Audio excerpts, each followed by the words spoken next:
안녕하십니까. 사실과 자유 이승만 TV의 주익종입니다. 위기 한국의 근원 반일 종족주의 시간인데요. 오늘은 네버엔딩 스토리 배상이란 제목으로 한국인의 대일 배상 요구에 관해 말씀드리겠습니다. 일본에 대한 피해 배상 요구는 주로 일제 말 전시 강제 동원에 집중됩니다. 노무자, 군인 군속, 위안부 동원의 피해에 따른 배상 혹은 보상 요구입니다. 그 일환으로 일제와 강제 동원의 진상을 규명하고 그 피해자를 지원한다는 정부의 활동이 노무현 집권기인 2005년부터 시작해서 2015년 말까지 10년 넘게 계속되었습니다. 이 정부위원회는 강제동원 피해자 신고를 받고 강제동원 실태에 관한 조사 연구를 수행했습니다. 특히 2015년 9월 17일까지 11만 2,555건의 위로금 등 지급 신청을 받아 그중 11만 523건을 처리했습니다. 이른바 전시동원의 진상규명, 피해자에 대한 보상 등에서 성과가 있었으나 첫째, 강제동원이라는 성격 규정, 둘째, 형평성을 결여한 지원 실상, 셋째, 끝없는 피해 보상 요구라는 큰 문제점을 낳았습니다. 이런 결론에 이르게 된 경과를 우선 살펴보겠습니다. 과거 박정희 정부가 개별 국민에 대한 청구권 보상을 한 바 있습니다. 1965년 청구권 협정에서 한국 정부가 일본 정부에게서 한국 측의 청구권 금액을 일괄 수령했기에 국내 개별 청구권자에 대한 보상금은 한국 정부가 지급해야 했습니다. 한국 정부는 66년 2월 청구권 자금 관리법을 제정했습니다. 정식 명칭은 청구권 자금의 운용 및 관리에 관한 법률인데요. 주로 청구권의 사용에 관한 내용을 담고 있었고요. 동시에 민간 청구권은 청구권 자금 중에서 보상한다라고 규정을 했습니다. 그러나 관련 법 제정이 늦추어졌고 실제 보상 작업은 상당히 지체되었습니다. 우리 정부는 먼저 대일 민간 청구권 신고를 받고 다음에 그 청구권자에게 보상을 하도록 했습니다. 대일 민간 청구권 신고법이 국교 정상화 후 5년이 좀 지난 1971년 1월에 제정되었습니다. 대일 민간 청구권의 정확한 증거와 자료를 수집하는 게 이 법의 목적이었는데요. 신고 대상 9건 중 8건이 1번부터 8번까지 8건이 일본 은행권 또는 일본 국채, 일본 내 금융기관 예금, 간이 생명보험 및 우편연금, 납입금 등 재산관계였고 마지막 한 건만, 9번째 한 건만 인명관계로서 군인, 군속 또는 노무자로 소집 또는 징용되어 1945년 8월 이전에 사망한 자, 곧 피징용 사망자였습니다. 신고 대상이 되는 것을 가진 자가 증거자료와 함께 신고를 하도록 했고 증거물을 조작하는 등 허위 신고를 하는 자에게는 형사처벌을 한다고도 규정되었습니다. 1971년 5월 21일부터 72년 3월 20일까지 10개월간 신고 접수를 받았는데 재산관계로 13만 1000여 건, 인명관계로 1만 1000여 건, 총 14만 2000여 건이 접수되었습니다. 이 결과는 주 신고 대상자를 재산권 피해자들로 잡은 법조문과 같습니다. 인명관계가 1만 1000여 건밖에 안 된 것은 강제동원 피해자로서는 군인, 군속, 노무자 중 동원 중 사망자만을 신고 대상으로 삼았기 때문입니다. 청구권 보상법은 1974년 12월에 제정되었으며 실제 보상금 수령은 1975년에서 77년 사이에 이루어졌습니다. 청구권 협정 후 10년이 지나서였습니다. 민간 청구권 보상은 이 청구권 신고 중 수리된 것, 받아들여진 것을 대상으로 했습니다.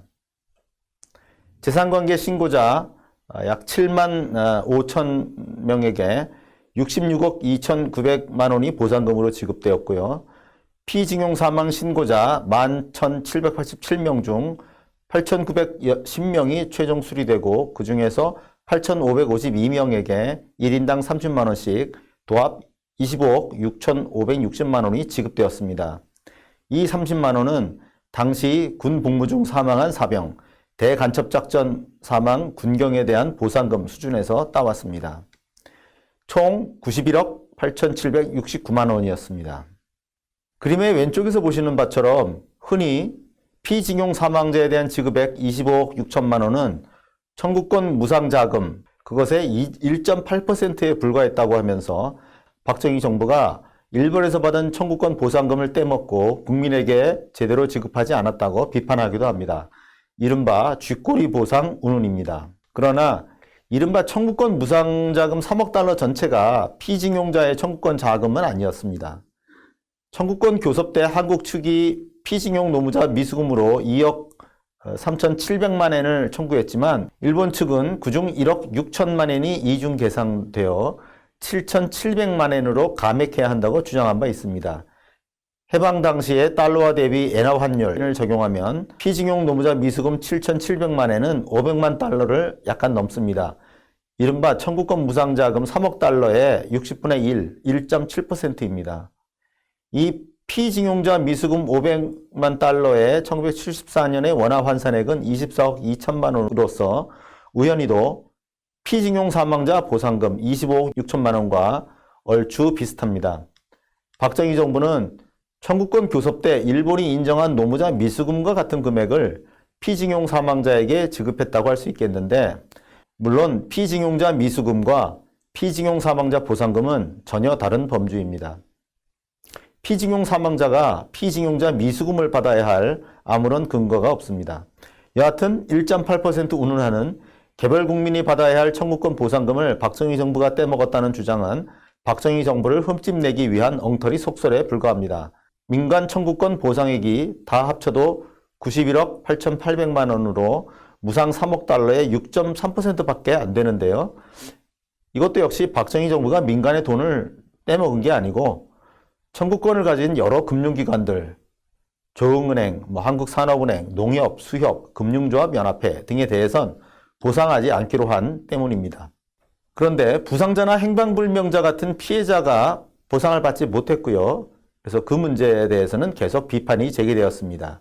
이에 노무현 집권기인 2004년에 강제동원 진상규명법이 제정되어 2005년 2월부터 강제동원 진상규명위원회가 출범해서 피해 보상에 앞서서 진상조사 규명 활동을 시작했습니다. 군인, 군무원, 노무자, 위안부에 걸쳐 총 22만 8천여 명에게서 피해 신고를 접수했습니다. 피해 조사가 이루어진 후 보상금이나 위로금 지급 작업을 시작했습니다. 역시 노무현 정부 때인 2007년 12월 국외 강제동원 희생자 등 지원법이 제정되었고요. 또 2010년 3월에는 두 법, 즉 진상규명법과 희생자 지원법을 통합해서 대일항쟁기 강제동원 피해 조사 및 국외 강제동원 희생자 등 지원에 관한 특별법이 제정되었습니다. 이 법에 따라 희생자로서 사망자와 행방불명자는 인당 2천만 원, 부상자는 인당 최고 2천만 원의 위로금이 지급되었습니다.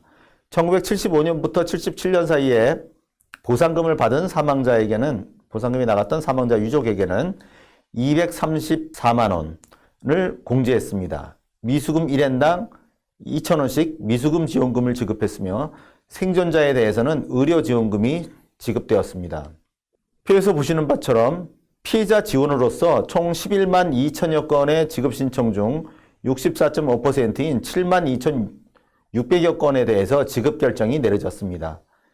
이 중에 사망과 행방불명이 17,780여 건으로 1970년대에 인정된 8,500여 건의 2배가 넘었습니다.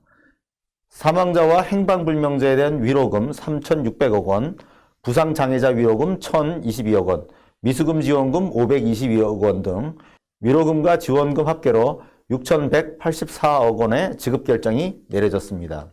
지급 결정된 위로금 지원금은 대부분 집행돼서 2015년 말까지 6,088억 원이 지급되었습니다. 그리고 위원회의 인건비와 행정비로 1,739억 원을 썼습니다. 모두 7,747억 원의 거금입니다.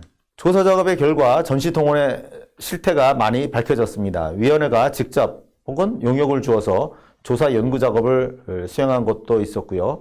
무엇보다도 동원 피해자가 신고하면서 제출한 각종 사진, 통지서, 급여 명세서 등 자료를 통해서 동원의 객관적 실상이 새로 많이 알려졌습니다. 위원회는 사진에서 보시는 것처럼 수많은 조사 보고서와 사진첩을 냈습니다. 2009년에 나온 사진으로 보는 강제동원 이야기, 북해도편은 그중 하나입니다. 이 책에는 한국인 노무자들이 숙소와 작업장에서 찍은 사진, 급여 명세표, 사망자 보상 관련 자료 등이 한눈에 볼 수 있게 잘 정리되어 있습니다. 이 자료들을 잘 활용하면 강제동원에 관한 좀 더 정확하고 진전된 논의를 할 수 있을 겁니다. 8천억 원 가까운 엄청난 돈이 들어간 사업에서는 당연한 결과라고도 할 수 있겠습니다. 그러나 이 사업은 결코 간과할 수 없는 중대한 과오를 범했습니다. 저는 크게 세 가지로 봅니다. 우선 만주사변 이후 일본 등 해외로 간 노무자를 모두 강제동원된 것으로 규정해서 일제와 노무동원에 관한 잘못된 인식을 결정적으로 만들어냈습니다. 이 사업에서 국외 강제동원 피해자와 희생자에 대한 정의를 보겠습니다. 2010년 통합법에서는 국외 강제동원 피해를 만주사변 이후 태평양 전쟁에 이르는 시기에 일제에 의하여 강제동원되어 군인, 군무원, 노무자, 위안부 등의 생활을 강요당한 자가 입은 생명, 신체, 재산 등의 피해라 했습니다. 또 국외 강제동원 희생자를 1983년 4월 1일부터 1945년 8월 15일 사이에 일제에 의하여 군인, 군무원 또는 노무자 등으로 국외로 강제 동원되어 그 기간 중 국내로 돌아오는 과정에서 사망하거나 행방불명된 사람 또는 대통령령으로 정하는 부상으로 장애를 입은 사람으로 정의했습니다. 피해자와 희생자의 시작 시점이 다른 것도 문제입니다만 여하튼 이 법에서는 31년 9월 만주사변 발발 이후 일본이나 해외 일본 점령지로 간 노무자, 군인, 군속, 위안부를 모두 강제 동원된 것으로 판정했습니다. 아울러 육해군 특별지원병과 학병, 징병 등을 통해 동원된 군병사도 모두 강제 동원된 피해자로 판정했습니다. 그러나 1949년 9월 조선인 징용제가 실시되기 전에는 노무자는 모집 관알선으로 일본 등 해외로 간 것입니다. 법적으로는 자의로 간 겁니다. 그 모집이나 관알선 과정에서 면석이나 면노무계, 순사 등의 강한 권유가 있었다 해도 기본적으로 개인의 의사에 따른 겁니다. 그런데도 노무현 정부의 이 사업에서는 그를 모두 강제 동원이라 규정함으로써 일제에 의한 전시동원의 피해를 크게 부풀렸습니다. 마찬가지로 조선인 병사 중에는 육군 특별지원병제에 따라 자발적으로 응모한 이도 많았는데 그들도 모두 강제동원 피해자로 보았습니다. 그러면서도 장교로 간 사람은 강제동원 피해자로 보지 않았는데요. 실제 사병과 장교 간에 얼마나 지원 동기나 의식에 차이가 있었는지는 사실 의문입니다. 이로써 향후 노동이동, 노무동원, 군사동원의 실태에 관한 연구가 아무리 진전되더라도 1930년대 이후의 모든 노동이동, 군사동원은 강제동원으로 불릴 수밖에 없습니다. 또 다른 역사 왜곡이라 할 것입니다. 둘째로 피해자 지원에서도 누구는 중복 지원하고 누구는 지원하지 않는 형평성 위배입니다. 군인 군속 노무자로서 해방전 사망했을 때 사망보상금을 제대로 지급받은 경우도 많았습니다. 사망보상금이란 노무자의 경우 유족 부조료, 단체 생명보험금, 퇴직수당, 예금, 성과금, 적립금, 채권 현지액 등을 말합니다. 그런데 이 사망자 중 8,500여 명이 1970년대에 보상금을 받았습니다. 하나의 사건에 대해서 일본 기업과 한국 정부 두 곳에서 보상금을 받은 셈입니다. 그런데 2000년대에 정부가 위로금 명목으로 또 돈을 지급했습니다. 피해자니까 3중이 아니라 5중, 10중이라도 보상을 하는 게 맞는 걸까요? 그런데 피해자이면서도 제대로 보상받지 못한 사람도 있습니다.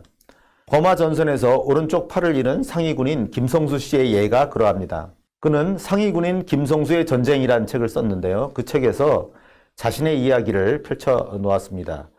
그는 1924년 울산 태생으로 일본군에 입대했는데 1945년 3월 버마 전선에서 오른팔을 잃었습니다.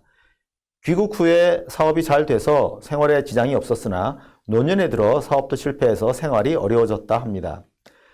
그가 일본에 귀화했더라면 월 400만 원의 군인 원호연금을 사망 때까지 받을 수 있었을 거라 합니다. 그러나 그는 1975년에 민간 청구권 보상을 받지 못했습니다. 부상자는 아예 대상이 아니었기 때문입니다. 박정희 정부가 처리를 잘못한 것이죠. 보상에 인색했다거나 할까요? 한국 정부로부터 아무런 보상도 받지 못한 그가 1990년대에 들어 일본 법원에 보상을 요구하는 소송을 냈습니다만 결국 소송에 패했습니다. 청구권 협정으로 일본 정부가 한국 정부에 무상 3억 달러를 지급했고 그걸로 일괄 보상이 되었다는 이유에서입니다.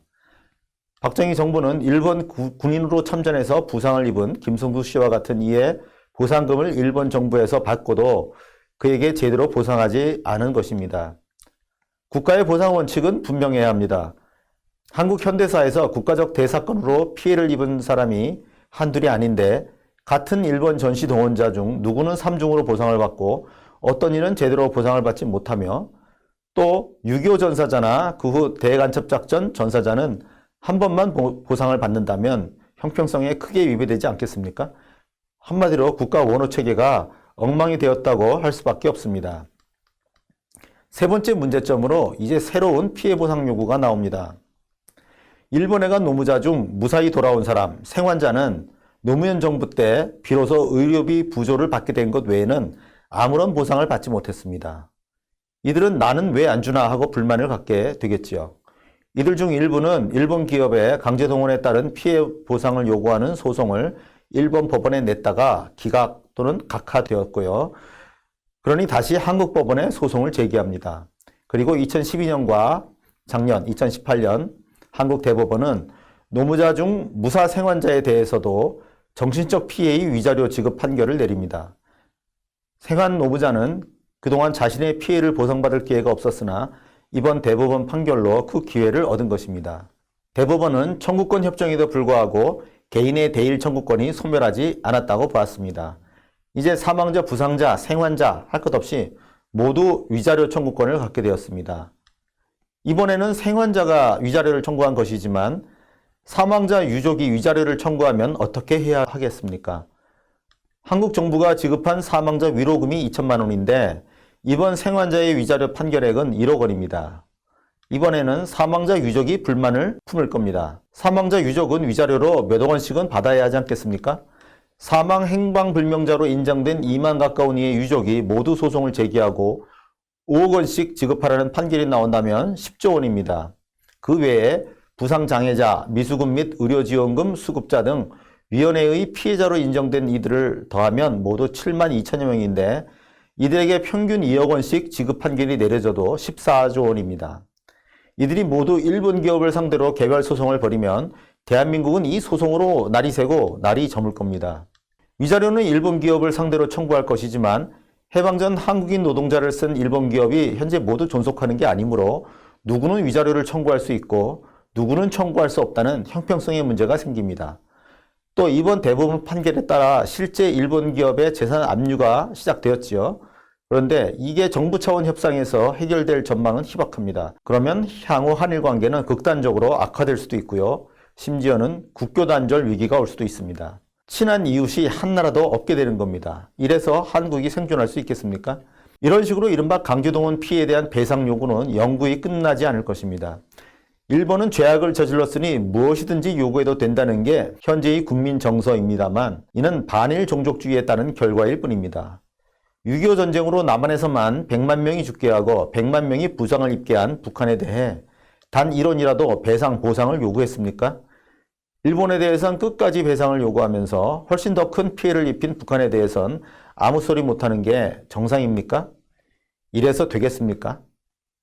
오늘 말씀을 마칩니다.